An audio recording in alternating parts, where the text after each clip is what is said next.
effondrés mais soulagés. Pour les familles des victimes qui ont entendu hier soir le verdict, c'est la fin d'un cauchemar de 4 ans. On n'en pouvait plus, ma belle-fille, sa sœur, tout ça, non, on n'en pouvait plus. Eh ben, c'est ce qu'il méritait. Et c'est très bien. Maintenant, ils n'ont plus qu'à réfléchir. Et du temps pour réfléchir, les accusés vont en avoir. Thierry Nicolas et Lohan Maléco, les deux meneurs, écopent de la réclusion criminelle à perpétuité, assortie pour le premier d'une période de sûreté de 22 ans.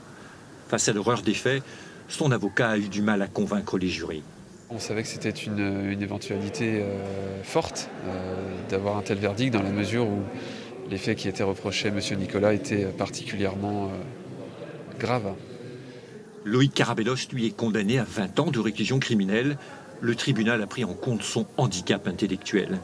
En revanche, aucune circonstance atténuante pour Christophe Mercadal. 18 ans de réclusion criminelle, c'est 2 de plus que la demande de l'avocat général. Maître Brémaud évoque le grand oublié de ce procès. On parle quand même de 2 gifles et 2 coups de poing. Et que, même si on compare, pour le coup, il y a pas mal de sens dans ce procès sur d'autres. Et il n'y a aucun sens pour M. Mercadal. Enfin, Gilbert Rizot, le 5e membre de cette équipée sauvage, échappe à la condamnation pour meurtre.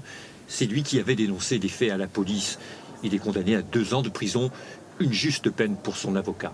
Il accepte bien évidemment la décision, qui est une décision équitable et qui devrait lui permettre de sortir dans le mois à venir de la maison d'arrêt. Donc il est particulièrement satisfait.